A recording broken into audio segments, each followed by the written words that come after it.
combattant, oh combattant, oh j'essaierai combattant jusqu'à la mort, oh combattant, oh combattant, jusqu'à la mort, combattant, jusqu'à la mort.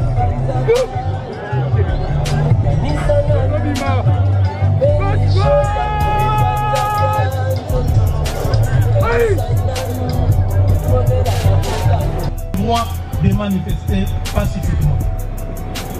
Nous sommes à la fois indignés, choqués, révoltés et en colère. Car après avoir enregistré plusieurs milliers de morts, nous prenons la non-violence. Mieux, nous en avons fait notre cheval de bataille et une option stratégique de notre combat politique. Nous saluons à ce sujet Mokolo Télévision. Mokolo Télévision, c'est la différence, l'excellence et l'expertise dans le métier. Mokolo Télévision, une chaîne généraliste, une chaîne évangélique, sportive et politico-sociale. Mokolo Télévision, abonnez-vous et restez.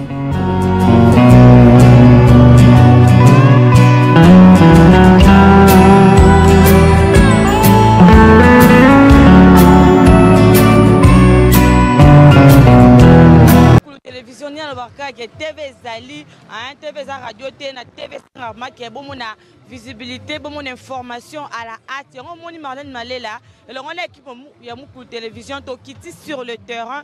Ah oui, c'est qu'on bande on a biso à UDPS et basangani pour na rendre ba dernier hommage et pas ba o ba tika ki bango mokolo ya le 9. Donc on est pour que ezaki journée o ezaki ya marche contre Rostar Malonda et pour boyebi nini o e survenaki. En tout cas ebela batu batika ki vraiment vie wana na lobeli Congo mais à Kinshasa tu allais qui te perdre que 2 personnes.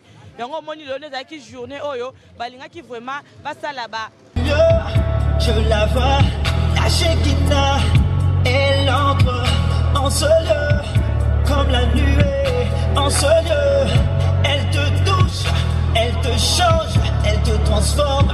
Reçois-la, oh oui, je la veux, je la veux.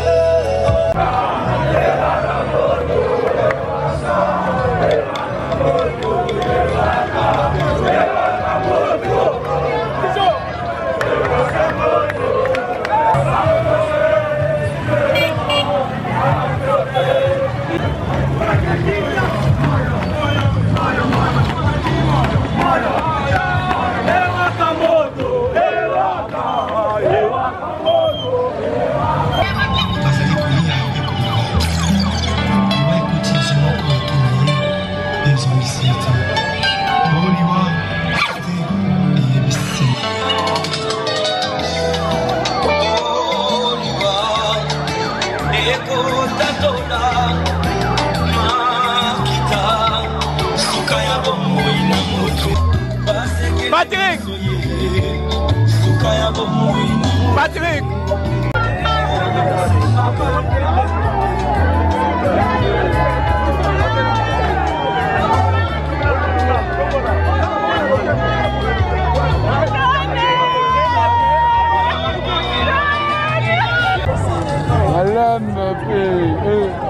Il a attaqué la français, non. C'est de prendre français,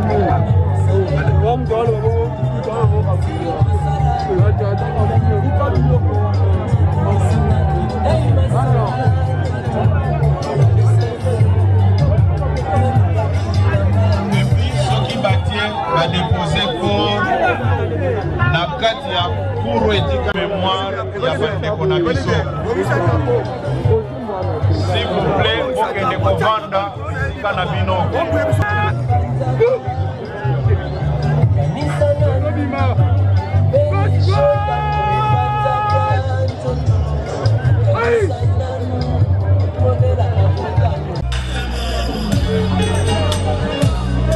« 520 gigas, JM Kaka, l'honorable Jean-Marc Kabunga. Le boyka.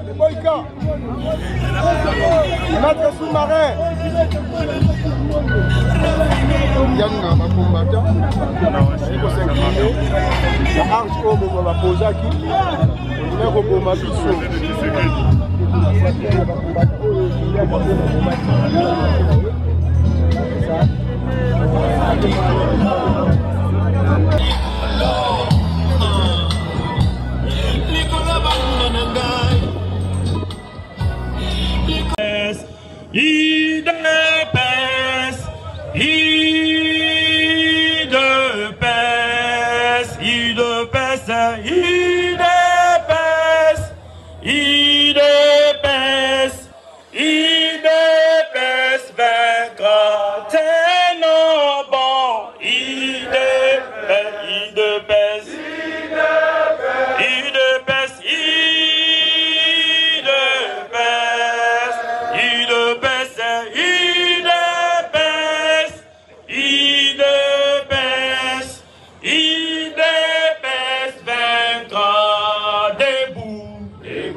Oh combattant, oh j'essaierai combattant jusqu'à la mort. Oh combattant, jusqu'à la mort. Oh combattant, jusqu'à la mort. Combattant, jusqu'à la mort. J'essaierai combattant jusqu'à la mort. Oh j'ai des lions combattant jusqu'à la mort. Combattant, oh combattant jusqu'à la mort. J'essaierai oh combattant jusqu'à la mort. Combattant jusqu'à la mort. Combattant jusqu'à la mort. J'essaierai combattant jusqu'à la mort. Oh combattant jusqu'à la mort. Oh John combattant. Présidence du parti, distingués membres des comités directeurs des ligues de femmes et des ligues de jeunes, honorables députés nationaux et provinciaux, Monsieur le Président des comités fédéraux, chers membres des familles des illustres disparus, combattantes et combattants. Jamais dans ce pays, l'histoire d'un parti politique n'a été aussi parsemée d'embûches. Jamais dans ce pays, un parti politique n'a connu moult atrocités et un nombre incalculable de victimes. Dans ces conditions, parler des martyrs de l'UDPS ne serait pas une vue de l'esprit ni une légende. C'est une réalité. Une aussi dramatique réalité dressée devant nous. Elle est bien plus cruelle que nos simples discours politiques, lesquels ne font rien de mal, sinon dénoncer les pratiques de notre temps. Cette macabre réalité n'est ni plus ni moins que l'expression bestiale de cette catégorie de politiciens qui, pour leurs intérêts égoïstes et mesquins, sont prêts à tout jusqu'à ôter la vie des paisibles citoyens. D'enfouir sa tête dans le sable comme une Autriche et refuser de reconnaître que le changement est arrivé. Ces politiciens qui n'ont toujours pas compris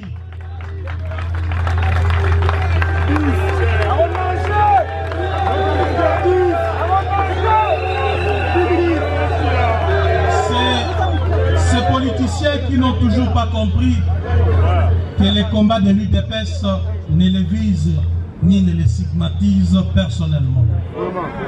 Le moins que l'on puisse dire, c'est que ni notre parti, ni ses dirigeants n'ont été et ne seront jamais les ennemis jurés d'une bande d'individus, fussent-ils membres d'une plateforme politique. Notre combat est fondamentalement mené contre la perpétuation et hontée d'un système à la fois rétrograde et mafieux, lesquels pourtant maintenaient tous les pays en otage, y compris ceux qui l'entretenaient. En vertu de ces principes, l'UDPS n'acceptera jamais, au nom d'une quelconque coalition, que quiconque confonde la République avec sa propriété privée et l'intérêt général avec celui d'un groupe de partisans. La vie des Congolais que nous sommes ou que nous représentons n'a pas de prix. Elle vaut bien plus qu'un simple geste du doigt sur la gâchette, plus qu'une simple manipulation de maudites machettes mises entre les mains de la racaille. Il n'y a aucune émotion, ni raison valable et suffisante pour justifier les atrocités et les assassinats à répétition qui se commettent depuis des mois à rechercher. Ni vers qui il faut pointer l'index. Si hier, les Congolais ont été ensevelis dans un charnier à Maluku, sans aucun égard ni respect dû au monde, c'est parce que dans ces pays, il y a des gens dont le mode de gestion est la violence. Ces souvenirs macabres sont d'autant plus frais dans la mémoire collective, d'autant plus prégnants qu'il importe de rappeler que ces crimes imprescriptibles sont à mettre au passif de l'axe du mal que l'UDPS a combattu durant 4 décennies. Nous prenons la non-violence. Mieux, nous en avons fait notre cheval de bataille et une option stratégique de notre combat politique. Nous saluons à ce sujet la mémoire de nos pères fondateurs, ainsi que de tous nos martyrs qui, en dépit des souffrances morales et physiques leur infligées, ont tenu bon sans pour autant recourir à la violence. Le plus grand d'entre eux, notre maître, Étienne Tshisekedi Wamulumba, d'heureuse mémoire, est le symbole même du courage et de la détermination face à la cruauté. Aucune phrase ne peut remplacer les sentiments que vous éprouvez en ce moment. Nous sommes conscients de votre douleur et rien ne peut remplacer les êtres chers que vous venez de perdre. Cependant, nous vous prions en ce moment de dures épreuves de garder le moral haut. Car vos proches ne sont pas morts pour rien. Chacun de nous mourra à coup sûr. Mieux, ils sont morts pour une cause noble. En même temps que nous compatissons ensemble, nous sommes néanmoins fiers qu'ils entrent aujourd'hui même au panthéon patriotique où reposent à jamais les femmes et les hommes forts qui ont accepté les sacrifices suprêmes pour l'intérêt général. Les tueries du 9 juillet 2020 marquent un tournant décisif dans notre combat. C'est la preuve indéniable que notre avènement au pouvoir n'est qu'une étape de parcours et que la deuxième et l'ultime phase de notre combat ne fait que commencer. Celui-ci consiste à éradiquer les quelques forces résiduelles réfractaires à l'instauration d'un état de droit, socle du bonheur de notre peuple. Chers valeureux combattants, aujourd'hui victimes de la barbarie, nous sommes fiers de vous, car vous n'êtes pas de ceux qui se résignent et se dérobent de leurs responsabilités en tant que peuple. En dépit du fait que l'UDPS, votre parti, partage en ce moment le pouvoir, vous n'avez cependant aucunement altéré votre capacité d'indignation ni votre combativité face à certaines dérives, et dont nous honorons également ces jours leur mémoire bienheureuse. Vous avez combattu à main nue l'adversité et l'atrocité. Vous êtes, en un point douté, nos véritables héros et porteurs des messages d'espoir Etienne Tshisekedi d'heureuse mémoire. Qui jour au balanga qui mama sala rendre bango hommage ya suka vraiment ndeka koloba wana na yango tozali bongo na papa awa to me rappeler ko parce que accord de jeu eza nsima na ngai bokomo na Roland événement depuis na début ti à la fin. Bonjour papa. Oui, bonjour maman. Écoutez, il faut aller moko à force du progrès. Ouais, nazali moko ya ba combattant, nazali combattant donc ezali parti na ngai oyo na ndimami kozala na kati ya parti. Bande ko batika ki bino jour journée à le 9. Toyebi makambo ni ne komaki. Malobani ozali na ngoli koyo. Ezali pasi mingi tant que tozo kabola na bango, nous sommes des cœurs na famille oyo va perdre bandeko na bango, o bazalaki moko kati na biso. Mais mukolo lelo ezali mukolo oyo pe ezotika la pe tâche na kati ya mutema na baye o ba kufa mingi pour na parti et puis ba musu bazo continuer toujours na kokufa eza pasi mingi bon to sepeli quand même ndenge parti a organisé kolela na bango to lela bango ensemble pe devant parti devant permanence à parti ba combattant o bazali libre ko bakoki koya ko partager na baninga ensemble yango monani to belemi koya awa pour na ko partager ensemble na bandeko. On va pour partager ensemble, mais tu as évité UDPS parti opposition et comme parti à pouvoir. Mais vous savez que beaucoup de familles sont en opposition, mais comme ils sont organisés marche pour perdre ce baninga nous souvent. Et c'est ça la binon d'engagement. Non, quand il y a des mal, nous allons toujours lutter. ANC et Afrique du Sud, jusqu'alors, je pense peut-être s'il y a les historiens au Bako s'est rappelé, Bazara toujours le Cololanzela, le Colon pouvoir. Ce n'est pas dit que tant l'IDPS a un pouvoir, donc nous allons accepter tout. S'il y a ce qui est à la contre de notre population, nous allons accepter parce que l'IDPS est au pouvoir. Non. La chaise du pouvoir, ce n'est pas les amis au Togo Bandako Siportaka et l'Okonyo surtout. Yango Moni, Tozali Wana ko combattre. Ce qui y a mabé Zali, l'IDPS a tellement à mobiliser la population congolaise, Toko Boya. Ce qui y a malam, Zali, l'IDPS a lakisa, Zela, Tubison Stolandi.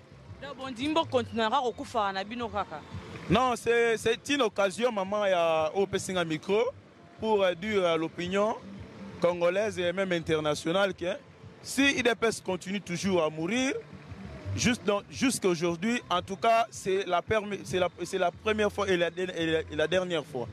Parce que, pourquoi je vais dire cela? Bande Konabiso a fait cesser le marché. Dernièrement, il n'y avait pas eu de morts. Tout le monde est mouton, batamboli, attends, tout le monde a vu lacrymogène. Peut-être parce qu'ils avaient respecté le norme. Mais vous, tout le monde qui m'a boulot, bandaki. Respecter les normes, c'est quoi, maman? Mon boulot est bandaki. Est-ce que yon qui place oyo mutu ya IDPS à qui sala mon boulot to abuki? Parce que nous savons, chaque temps IDPS a organisé marche, toujours infiltré bazanga kate. Bango ba kotinda batu pour basala nini, ba bebi sa marche ya IDPS. IDPS a la marche n'est pacifique, IDPS a parti aux respecter Mibeko. Jamais tu as abusé pouvoir na biso to casser pour tout ça là non. Tant que tu as marché, tu as réclamé et loko o esengelo. Nous sommes là, nous sommes venus assister na dernier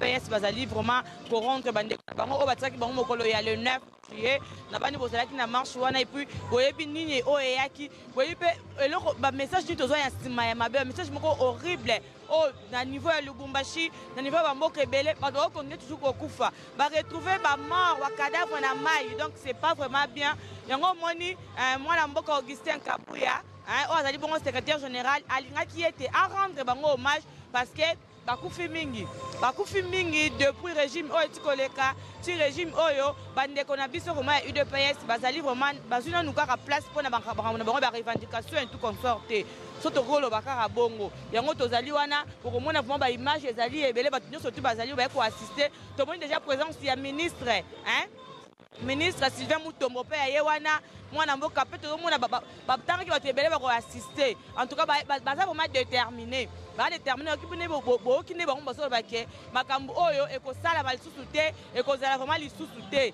omoni vraiment bazali wana bazali vraiment ebele et on a kosenga cameraman azola wana ba image wana bon mona ba image ya mandenge lolenge nini ezali ke bandeko nyonso tu bazali awa ba eko assister baninga na bango oyo bakufaki talaka ko perdre vie bazali même si ozali famille politique mais famille biologique na bango pe ezali ezangi te na yango wana bazo ko assister ka bazo continuer toujours pour na ko assister bokomo na kala mingi cérémonie zali ko banda en tout cas bazali bongo na fief ya UDPS na Rue, hein, na fief na bango bazali vraiment wana bazo ko assister bango surtout hein ba vraiment ebele tout le monde ba présence ba ministre ba présence ya ba député voire même ba président président Jacob bazali wana na force du progrès parce que moko azali bongo moko ya force du progrès bazali vraiment wana ebele bolanda na bilili bino musuko mona mingi maya ko bakise ezali te mais makambo o evongi mais comme na suka na yango parce que nyonso tout eza ko salema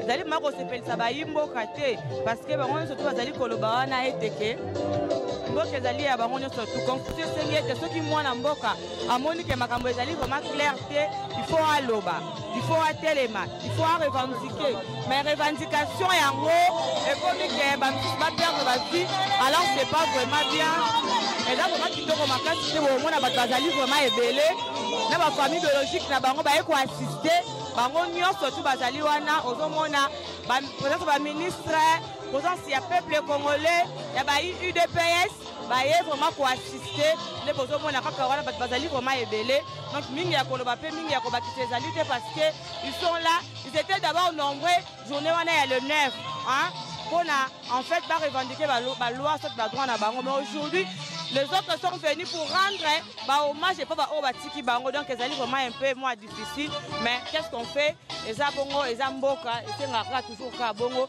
yango bokomona vraiment na bilili bino moko bakor yango déjà evandi wana donc bakor eza evandi wana donc au moins appelle la musique kuna présence ya ba ministre to moni pe président en jeunesse hein président en jeunesse pas azali wana batuma baza vraiment ebele donc batu baza ebele présence ya presse pe ezali donc mingi maya ko bakisezalité et puis bato continuer toujours à koya on serait toujours là nous sommes là pour assister à cet événement de funérailles je peux dire nous allons pour assister jusqu'à la fin hein pour na mbote na mbote maman Marlène Malé et kokuta ah ouais ezali ma journée moko ya moi mawa par rapport ya événement oh malwana ezali ni likolo. Merci maman Marlène. Lelo ezali mukolo oyo biso ba IDPS o babengaka biso ba combattant ngai batnyonso ba bi o eza arobase mukuna le parjour ya combattant de la rue moko na biso akweyaki mi bon mi parler na biso disons ba kweyaki na marche oyo parti organisaki le 9 juillet et lelo nde zamu koto rendre bango dernier hommage donc yango moni présence na biso ibale bakoyaki mais toyoki biso tondi toyoki information biki na niveau ya Congo bakomi ata plus de 9 personnes au bakoyaki par rapport à makambo le cas de 9 juillet UDPS les ezalaki na opposition ozaki ka ko perdre ba vue na bino herbe ozaki chaque ozaki ko revendiquer le peuple comme na pouvoir même le niveau politique ni besoin ngabo pesa peuple congolais.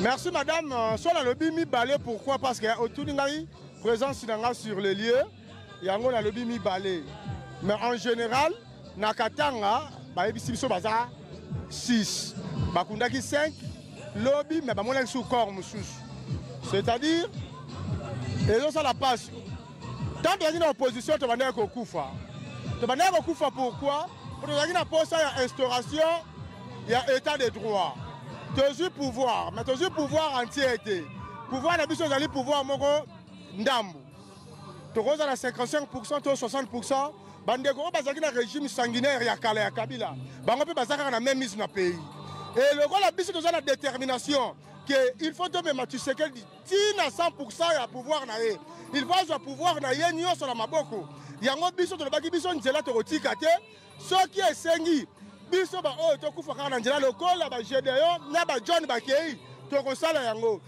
to lobaki ete ba yaki na likanisi mabe ba ponela biso ndeko ronsa biso to lobaki to lingi makanisi wala te pe ezalaki moment te ndeko premier ministre na ndeko Gilbert Kakonde basangani basali kitala bango ba pese ordre na la police ba prendre des mesures ba frapper s'il faut. La télévision ni nesef nous ka ketozali awa izali bongo journée ya obsèque ya bande kona biso o batika kibiso le 9 hein pendant marche au moment ezaki organisé par bandeko na biso ya UDPS donc bango wana nde ezaki na bandeko mosusu batikaki biso na niveau oyo ya Kinshasa awa yango moni tozali wana toza koassister na cérémonie wana ya dernier jour ya funérailles na bango. Alors on va essayer de parler avec bakombato tokuti wana yango mpe tomoni mwana mboka David Ditunga oyo vraiment boyebi kazali moko ya ba UDPS moko mpe molobeli ya UDPS donc toza na ye wana. Bonjour papa David. Mbote maman Marlène. Kala boye ndenge nini? Te tozali. Na yo boya biso apparemment. Te kato boya ngai. Somme to boya yo te. Boso bolo boko kisaka te. To ko kisaka te. Bon voilà tozali bongo jour oyo boye vraiment ko rendre ba dernier hommage na bino et pas bandeko na bino o batika ki bino jour né ya le 9. Malobano ezali nini? Oui. Toye pona ko rendre dernier hommage. Ya ba moko na biso oyo batika ki biso mokolo ya le 9 juillet parce que ezalaki mokolo wapi to telemeke pona koloba keno tokoki kondima te 37 ans dans l'opposition tokoki kondima te tobunda pona démocratie tokoki kondima te tobunda pona instauration d'un état de droit et puis la liberté d'expression mais tout mon groupe ya ba individu tout ça tout monde bato moko balinga ba piétiner état de droit to démocratie pour na intérêt personnel na bango to pour na famille politique moko boy quelconque. Alors mokolo yango lokola toza na régime ya information et non ya autorisation ba autorité urbaine bazalaki bel et bien informé mais des gens mauvaise foi oyo bazolinga te ke non mboka na biso ekende liboso oyo bazalaki parmi ba policiers ba parvenir ko tirer baba les réels nde mekaki ko simba bandeko ya biso nde bawe mokolo lelo nde tobi to rendre bango dernier hommage. Dernier hommage mais kambo ya onsto zongi mwasi mamukeza ki belo avec eza ministre intérieur azali pe azo faire partir na parti cher chef de l'état UDPS les pays nazaki en tête ya makambo wana ce que les bozo mona ngamba boy okopesa ma ministre wana message nini ngai na koyebisa na VPM Kankonde aza ya UDPS. UDPS dans l'opposition a tombé toujours victime de Bazo Koufa. Et ça impossible, l'UDPS est au pouvoir. Et puis comme marché, ils allaient pour intérêt, il y a bien être peuple congolais. Et ça a intérêt, il y a UDPS comme parti politique. Parce que le président Félix Azawana, Aza président parti politique UDPS. Azali président de tous les Congolais. Azali président, il y a une plateforme politique Union sur la République démocratique du Congo. Mais tant que l'UDPS, Azali pour incarner changement. Pour depuis que la UDPS a une responsabilité pour que nos régimes passés et privé même gratuité enseignement. Mais avec Fatih Beto, UDPS est dans l'opposition, a une charge. UDPS est école maternelle, UDPS est école primaire, UDPS est humanité, UDPS est université. Ça dit que le roi privé va tout pour na kotanga. Ba para ba futa mala moté IDPS a une responsabilité wana pour na ko pesa éthique morale na peuple comment ko défendre ba intérêt na ye o le kaka nzela ya classe mais IDPS a sima ba responsabilité wana. Alors je condamne. Oui, bonjour maman. Nous avons une photo ya ndeko John yo zali famille ou bien oza famille biologique ou famille politique. Non, John aza nivé nanga propre mon grande sœur nanga yi ami balé oui. Vous avez un message marche à fait ça qui vient bon, au moment où tu as un message, donc on dit quitté. Jusqu'à présent, donc tu as dit que tout le monde est John de là, na de l'autre, on dit que moi on a vu que elles sont invitées. À Koufi martyr pour Namboka au Congo. À Koufi man ba âge né. À Koufi a 22 ans. Ah bon? Donc ça fait vraiment mal. Et au monde il y a 22 ans, aïe abimi pour na Kamboka Koufi. Et là on est vraiment interpellé. Bon, et là comment pour interpeller nga ezakaka ke ba konzamboka ba sa l'état de droit ndenge ba lobé l'état de droit ba poursuivre batu oyo ba sali ba crime wana ba intervenir ba kanga batu on a besoin comment na batu wana na justice pe ba za la condamner. On a un message au président chef de l'état. Oui, on a un message on appelle na chef de l'état mais c'est président Félix Tshisekedi. Azar quantième de la famille. Bon, Azar premier pas maman naï. Ah bon? Oui, Azar mon aliboso. Merci beaucoup. Okay. Voilà, mesdames et messieurs, donc ça fait vraiment mal. Cousin, il y a John Ouattakibiso, donc grave chose. Biso m'a passé à Koufina 22 ans. Nous avons des John, mais tout le monde peut des Azaki monte à Koufina de Gédéon, donc c'est dit il y a marche oyo bah sala qui jour il y a le 9 juillet de Monique qui va perdre ma fille na bango. Alors bon mona ki bongo présence il y a moi na mboka Augustin Kabouya le secrétaire général yem tasanga ki foma ba obsèque oyo ezala organisé awa na fief na bango dans lieu funérail ezala vraiment awa yango moni ba tous bazala ki wana pona ko rendre ba dernier hommage na bango et pas ya ba oyo bazala ki bongo moko ya ba UDPS moko ya ba militant o bazala kati ya parti oyo. Alors aujourd'hui on était là seulement pour vous informer parce que on a devoir on a vu vraiment l'information c'est nous Moukoulou télévision nous sommes toujours là nous rappelons nous information qui toro yango moni vraiment lelo. Alors to snele pe présence c'est moi na mboka Augustin Kabouya et puis moi na mboka Jean-Marc Kabou nous avons présent UDPS beaucoup message na oya pesi alors bien été ba on va le faire à justice. Donc justice il faut vraiment esalema likolo ya ba tête au mibale ba koi na niveau ya kin parce que bazali ebele mais pour na ba tête au ba sengi kaka justice nde esalema donc ba famille wana e ko vanda kimia tu ba mona ete batu o ba sala ki makambu wana bazali vraiment interpeller na niveau ya la police et puis encore ba sengi lisusu mwana mboka jama kabu alima makambu zali très important le bien ete kala mingi te ba égyptien auto zali ko mona lelo ba ko mona ba te wana zaki bongo maloba ya mwana mboka Jama Kabunda discours na ye on a retenu plus yango na bike ba koza lisusu to komona bango lisusu to ebite soki ba égyptien wana bango foma za ba ko faire allusion na nani mais ezali oyo alobi na kati ya discours na ye. Alors je dis un grand merci à papa Bavon Mukuna, merci beaucoup na confiance papa Bavon Kasongo, merci beaucoup na confiance. Emmanuel Tika na sima caméra zala ki bongo wana vraiment merci beaucoup. Nous tout le monde na Moukoulou télévision vous a toujours quoi wana branché ce que vous ne serez pas déçus. En tout cas merci beaucoup.